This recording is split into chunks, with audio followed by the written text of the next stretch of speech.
Minh Thúy xin kính chào quý vị.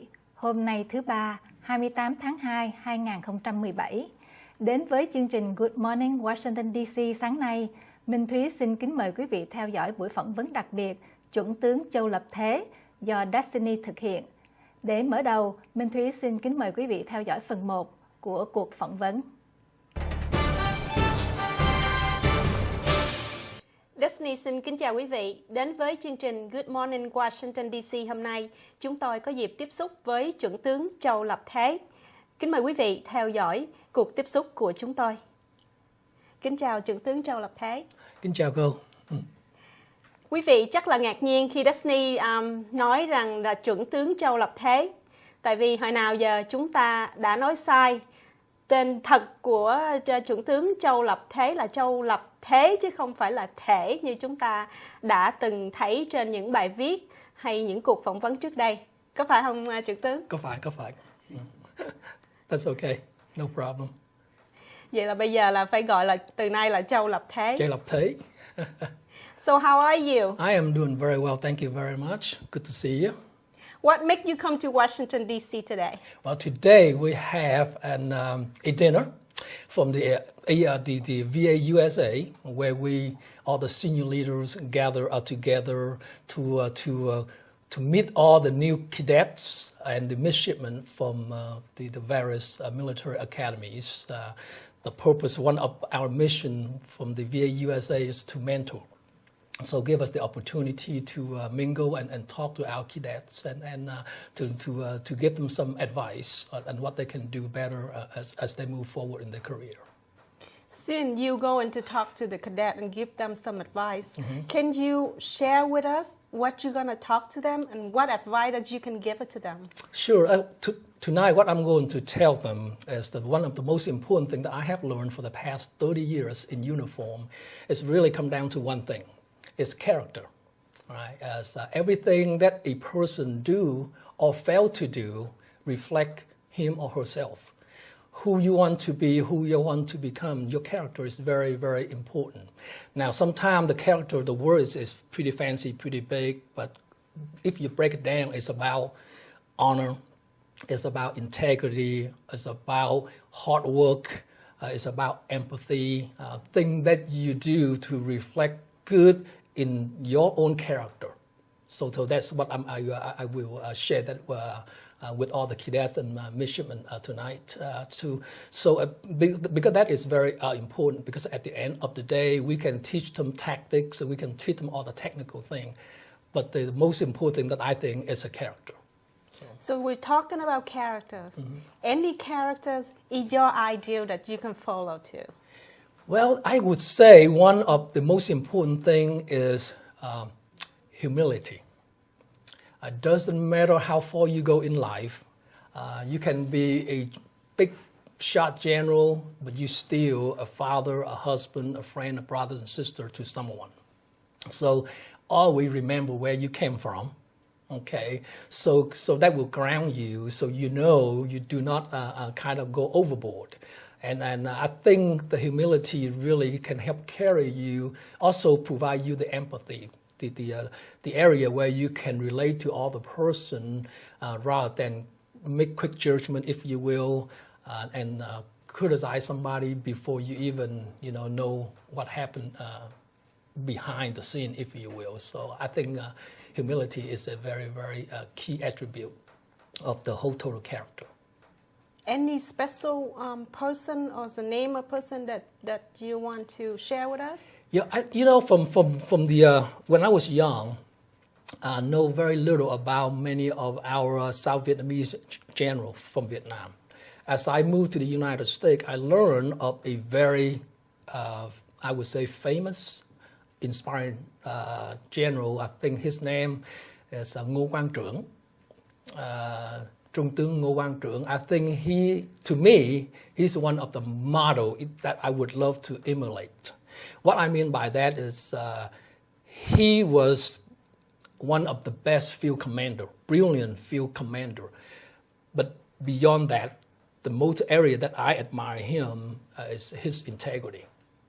His integrity, his humility, his down-to-earth type of general, which is very difficult to find, you know. So I think that carry a very deep and deep meaning, something that I would like to strive to be, you know. So I'm not surprised that our young generation will look back to our history back then in like Vietnam Cộng Hòa. And for me too, I learned a lot. That's why I came here, not in Vietnam. But can you share that, since you know about Vietnam Cộng Hòa, and did you know anything about the April 30? And how old are you at that time? Yes, I remember April 30 very well. I remember actually back to 3rd very well, 3rd 1968 very well, because I had to evacuate from the house, from my home, because my backyard surrounding the whole area was on fire. So we had to evacuate. So I remember all the way back to 1968, very well. 3rd Mậu Thân very well. April 30th happened just like yesterday to all of us. Definitely a sad and tragic day for all of us. I remember the tremendous amount of sadness and the chaotic that morning. Watch folks just run all over the place. It was a devastating day. But one thing I think that stayed with me for the rest of my life on that day was the communists captured many of our South Vietnamese soldiers, and they parade them on the way from the battlefield all the way back to Saigon. They just walked right in front of my house. And it was very sad. It was very sad. I think I saw perhaps hundreds and thousands of our soldiers got kind of captured and marched back from all the way back in the rice paddy and then all the way back into Saigon. It was a pretty devastating scene for us. So that's kind of a pretty sad memory. We know that when we was a kid, anything happened like that, we're gonna never forget. Oh yes, unfortunately. And is that make you have a motivate to escape the country? But I think what really drive one of the reasons that I escaped from Vietnam was the life back in the 1976, 75, 78 was miserable. It was a living hell, really. You just cannot describe the feeling unless you've been there, you lived through it. You try to explain it to people, that they just don't get it, you know. So no hope. You live in such a humiliated kind of environment. You cannot breathe, you know. You feel like somebody choked your neck every day, you know, and hungry all the time. So lack of freedom, it just, you have no dignity. It really come down to that. So everybody, not just Lập Thế, everybody really tried to find a way out. And I just very lucky that my sister escaped, and she happened to have 2 empty, you know, slot, if you will, and my brother and I, we kind of jump in and escape with her.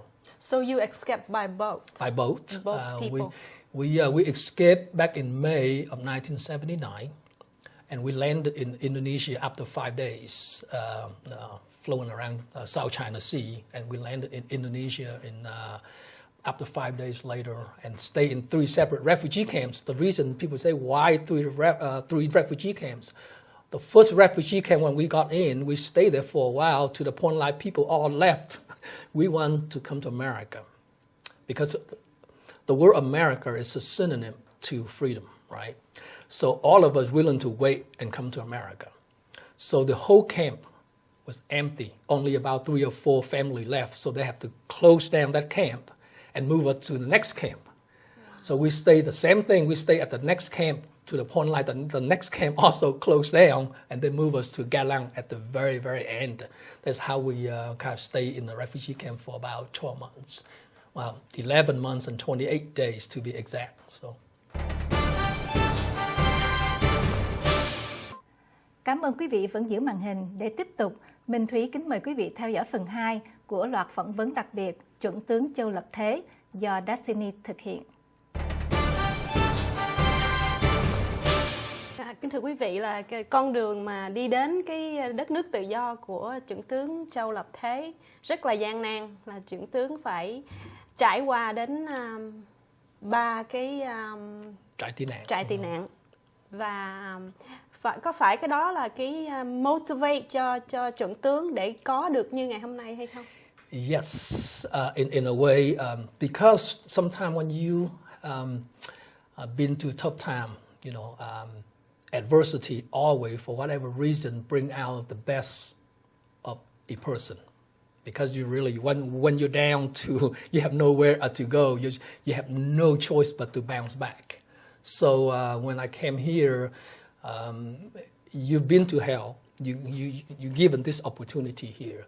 So you really don't want to let it slip by. You really want to absorb and work as hard as you can and take advantage of it. And you never look back. You just keep going, because you know the other side. You know the darker side of life. And so every day is definitely a gift.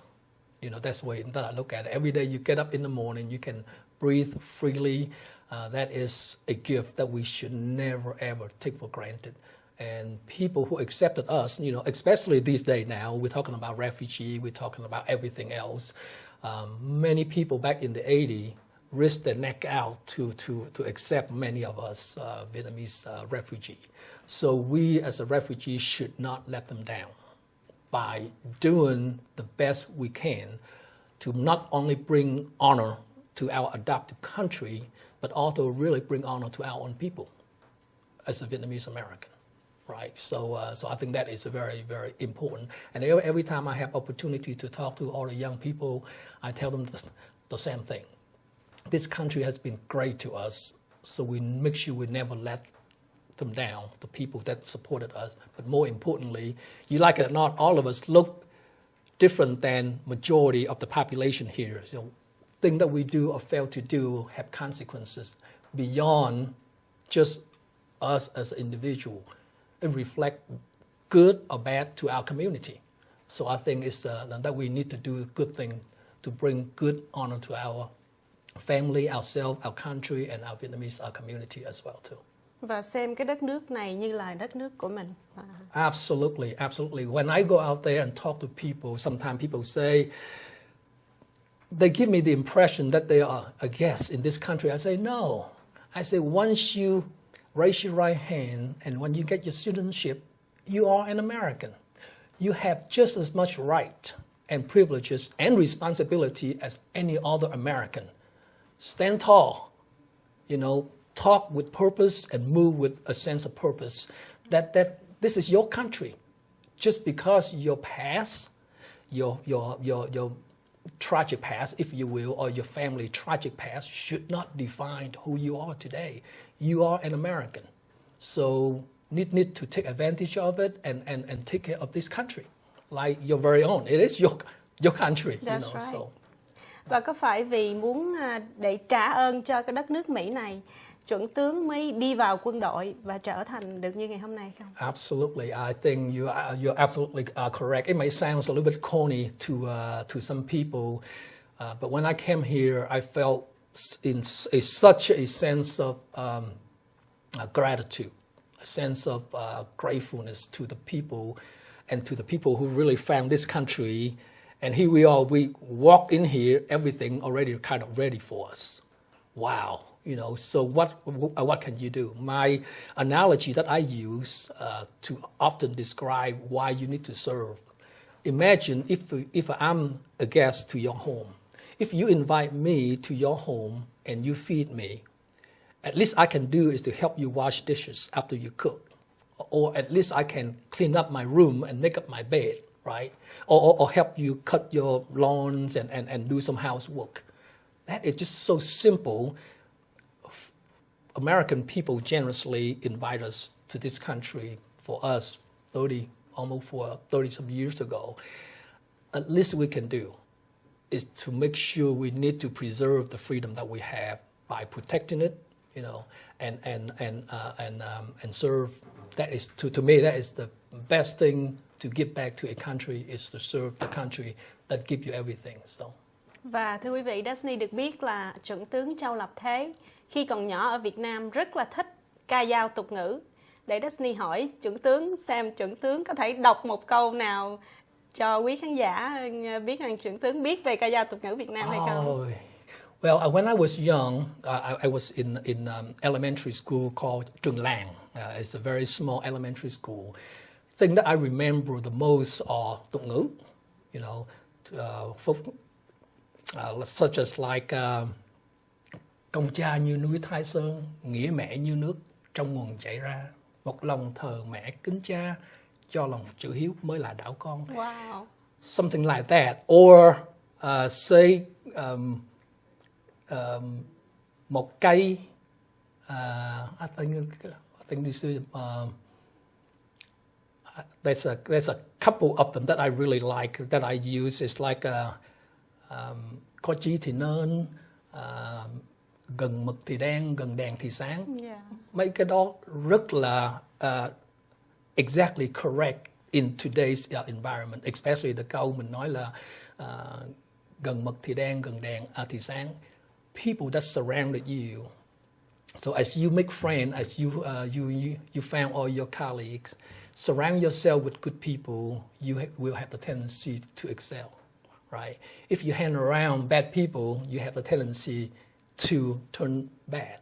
So those tục ngữ, whoever many years ago in our country found those sentences, it's wonderful. Right. You know, it's so accurate. You know. Rất tiếc là cái tuổi trẻ bây giờ không có được học những cái câu đó như hồi xưa nữa. Những cái người hồi xưa đó như thời của tướng Châu Lập Thể thì có thể học được những cái đó và đem áp dụng vào cuộc sống, nhưng rất tiếc rằng bây giờ thì khi mà cộng sản take over thì cái tuổi trẻ nó không được học nữa. Quý vị có thấy là tướng Châu Lập Thế tuy nói tiếng Anh nhưng mà rất hiểu tiếng Việt. Quý vị nói gì cũng hiểu hết. Tại vì có thể là trong cái công việc của tướng Châu Lập Thế là phải nói tiếng Anh hàng ngày, cho nên không có nói tiếng Việt nhiều, phải không? Yeah. Và thì bây giờ là một chuẩn tướng thì nhiều khi người ta nhìn vô, người ta thấy cái bộ đồ hay là thấy cái phong cách của chuẩn tướng, người ta nghĩ rằng chuẩn tướng lúc nào cũng phải trang nghiêm, cũng phải giống như nó xa rời với cái người bình thường. Thì Chuẩn Thiến có thể cho biết cái đời sống hàng ngày của chuẩn tướng nó như thế nào hay không? Even though you become a general, but you just like any other human being. At home, I wash dishes every day. My wife, you know, it's fair. In our household, my wife cook, I wash dishes, and my daughter clean the table. You know, so I cut my own grass. I don't let people make my own coffee. I so I do the normal thing that any other man would do. You know, we travel, we have fun, we let our hair down, we do things. It's just as long as you stay within the boundary, you know, don't do anything stupid. But other than that, it just it's a job. It's so yes, you do have to act a certain way when you're in uniform. Even though when you're outside of the uniform, you do have to act a certain way because you do represent not only yourself, you represent your country. And then you represent the service.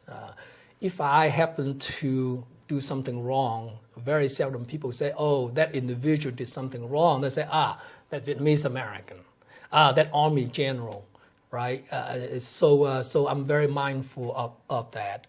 In a way, it's good. My wife loves it because it keeps me straight, right? Because as a leader, especially in this country, it's very strict. Okay, we have a very high ethical code that we live by.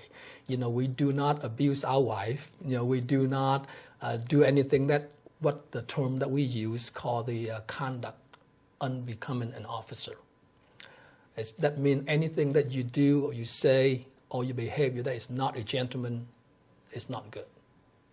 So which is it's good for me, but also good for my wife too. So. Thưa quý vị thấy là làm chuẩn tướng thật không có dễ, là thật tại phải như là một người đàn ông bình thường mà còn phải như là một cái người officer ở trong quân đội nữa quý vị. Vậy thì cái món ăn Việt Nam nào mà chuẩn tướng thích ăn nhất? phở, obviously. Phở. All Vietnamese men eat phở. Oh, absolutely. With the phở, bún bò Huế, I'm very lucky. I married to a very good cook.